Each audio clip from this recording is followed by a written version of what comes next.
evening.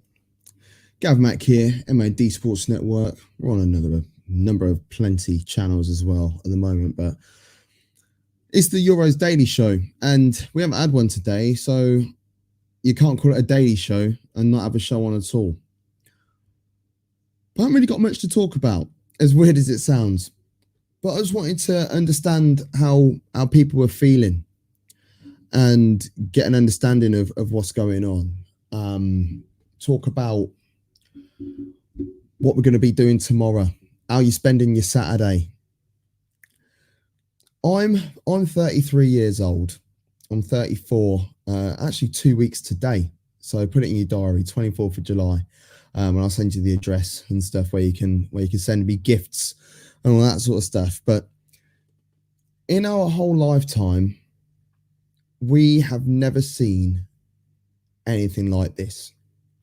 We've never seen the England men's football team get to this stage of any competition, whether it be a Euros, a World Cup.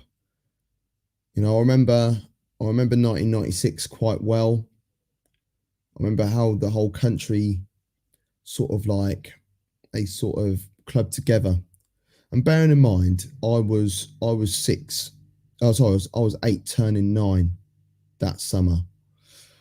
And when you're a child, everything's just so easy, isn't it?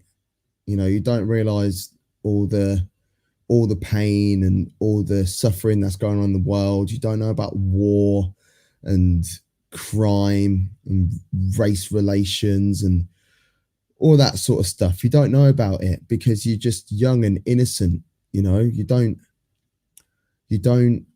understand how horrible and how cruel the world actually is. And as you get older and you grow up and become an adult and stuff, you start to see it. You start to see where there's issues and where there's, you know, ways of that we try and overcome adversity almost. And what England football team has done this year in 2021, a year late, as we know, has brought the country together. It's brought people from all backgrounds and all societies together. And like me, you're obviously watching this because we don't do an audio version of this anymore. And I will get around to that, but life gets in the way, doesn't it? But, you know, as you can see, I'm a black man. Yes, I've got my dressing gown on. I'm in the house. This is what I do. But my family background is of Jamaican heritage, very much like Raheem Sterling. And the amount of drama that he's had to endure over the years from various media sources, nothing about his ability on the pitch. It's more about the issues off the pitch, the amount of drama that he has to receive and stuff like that. Now everyone's standing beside him and giving it some. So that tells me that we need to forget about all the drama, forget about the wars and the racial indifferences and just all the sad shit, frankly, that's going on in the world. And we need to start thinking about good things and happy things and really get behind the boys tomorrow. We've done this show every day, like in the lead up to the Euros, and it's been very neutral. And I still want to stand by my neutral standpoint. But at the end of the day, I'm an Englishman. And it's not very often I'll turn around and stand up and say that I'm a proud Englishman. But I think with what's happening tomorrow, not just with what's happening tomorrow, but how we have got to the point where we're at tomorrow, I feel that I can stand there and say that I am proud. And of the 11 boys that he picks tomorrow, of the squad of 26, they are the ones that are going to be standing there and bringing it home for the boys, as far as I'm concerned. Because, you know, like when you get that feeling deep in your stomach, and you think, you know what? I know that it's going to go my way. I feel like that is how I am right now. And that's what's happening tomorrow. Yeah, I got a couple of quid on Italy, but that was before the tournament started. And that's irrelevant. I'd rather lose every single penny from Paddy Power. I'll probably ask for some anyway. But, you know, I know the betting sites are available to ensure that football does come home. That's pretty much it, really. I haven't really got much more to say. But it's a daily show, as I said, so you can't not do a show today.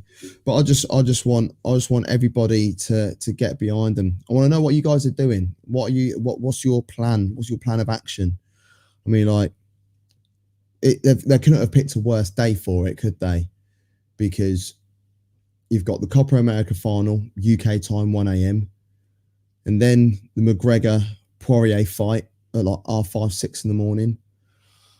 And then you can't go to bed at that point, can you? You need to start prepping. You need to get the food ready. Mrs. made a chili, got to feed the boys and their partners coming around tomorrow. So that should be a good crack. Plenty beers. I don't know what's going on with work on Monday morning because I haven't seen an email or anything go out yet. I don't know what Bojo's going to be doing in regards to this impromptu bank holiday. I'll probably just crack on with it anyway. I work from home, so it's not a problem. We'll be live at 8 o'clock in the morning-ish. And then I'll be working at 8:30-ish because we're all going to be battered, frankly. I think even people that don't drink are going to have a couple of beers or a couple of wines. Obviously, English wine. Don't want to drink Italian wine tomorrow. No, I'm joking. Italian wine's best. We all know it. We shouldn't underestimate the Italians, though, in any way, shape, or form. We shouldn't be doing that. We should definitely respect them and ensure that we don't get complacent, knowing that they've only got 1,000 fans at Wembley, but we've got 60 odd. We've got a considerable amount more. And then Box Park, Traff Square, pubs, bars, restaurants, people's streets, you know, street parties, houses done up and whatever. I can't imagine anyone doing a watch along for it. And if you are, fair play to you. But I know for one, I won't be tuning in tomorrow because this game is just way too big. I need to have the sound on. I need to be with the people that I want to be around, you know, my friends, my family, my daughter. You know, I want to be in the mood for this game. And I want England to win. And if they do, it's going to be frigging monumental. I don't know if we'll win the World Cup, though. We'll have to deal with that next year. But let's deal with the now. Let's deal with the now. And in 23 hours' time, we'll be ready. Well, just under 23 hours' time. We'll just be ready on ourselves for kickoff for what is going to be a once-in-a-lifetime opportunity for many, many people. And let's bring it home. That is all. That is all I've got to say. Come on, England. It's coming home.